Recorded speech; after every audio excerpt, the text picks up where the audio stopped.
Quatrième partie, point 1. Les qualités techniques du joueur, le tap ball, le roll ball et la passe. Un tap ball ou tap est nécessaire pour démarrer ou redémarrer le jeu et quand une pénalité est accordée par l'arbitre pour une violation des règles.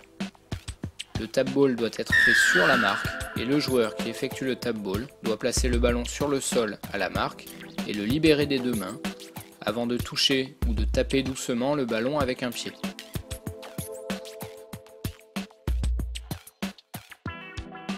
Il peut le faire dans n'importe quelle direction, en utilisant n'importe quel pied, mais le ballon ne doit pas rouler de plus d'1 mètre.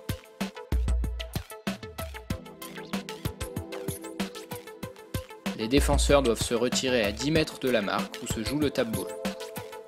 Après le tap ball, le joueur peut courir avec le ballon ou bien le passer à un coéquipier.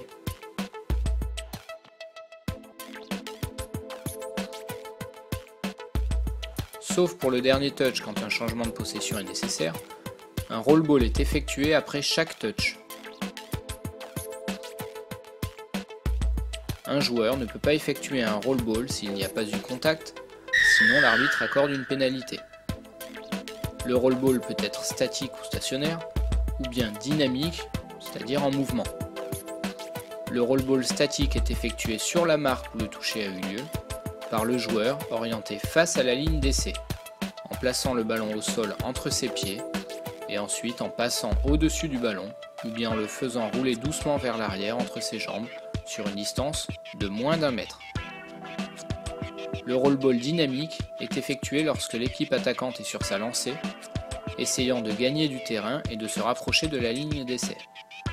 Le même procédé est utilisé, et le joueur place le ballon à l'intérieur du pied d'appui, tout en continuant à avancer. Souvent le ballon reste fixe sur le sol après un roll ball dynamique. Ce geste est généralement appelé un dump. Les joueurs faisant un roll ball dynamique doivent faire attention à ne pas aller au-delà de la marque où le touch est effectué.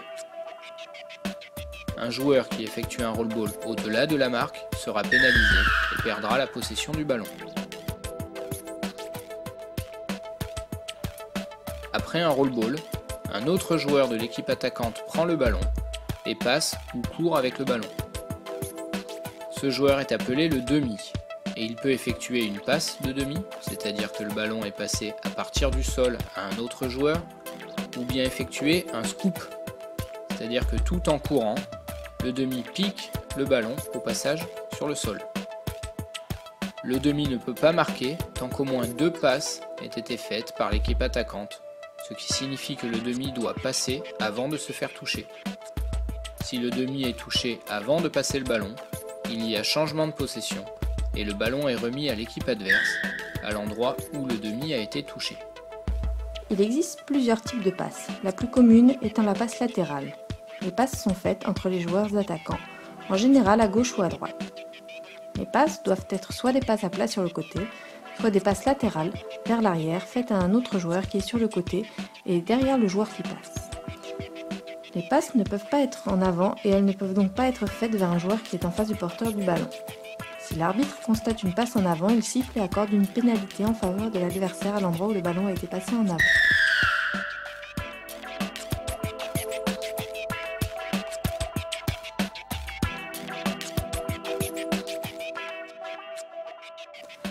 Hormis la passe du demi, la pop passe, la passe lobée, la passe croisée et autres passes originales, l'une des passes les plus courantes est la passe vrillée qui tourne pendant la transmission. La passe vrillée est utilisée pour gagner de la vitesse, de la précision et de la distance. Un joueur doit avoir effectué la passe avant d'être touché. Une pénalité sera accordée si un joueur est touché par un adversaire et passe ensuite le ballon. Si le joueur est touché avant que la passe soit faite, ou même pendant que ses bras se balancent pour armer la passe qui en suivra sera considérée comme tardive. L'arbitre sifflera une pénalité pour passe tardive ou touch and pass.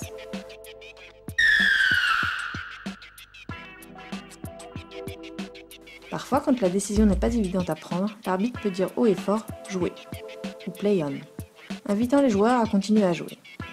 Si un défenseur attrape ou intercepte le ballon au cours d'une passe, il y a changement de possession et le jeu continue. Toutefois, si un joueur défenseur touche le ballon alors qu'il est en l'air et qu'un autre joueur attaquant récupère le ballon, 6 autres touchés sont accordés à l'équipe attaquante. L'arbitre indique 6 touchés en plus en agitant un bras d'un côté à l'autre au-dessus de sa tête.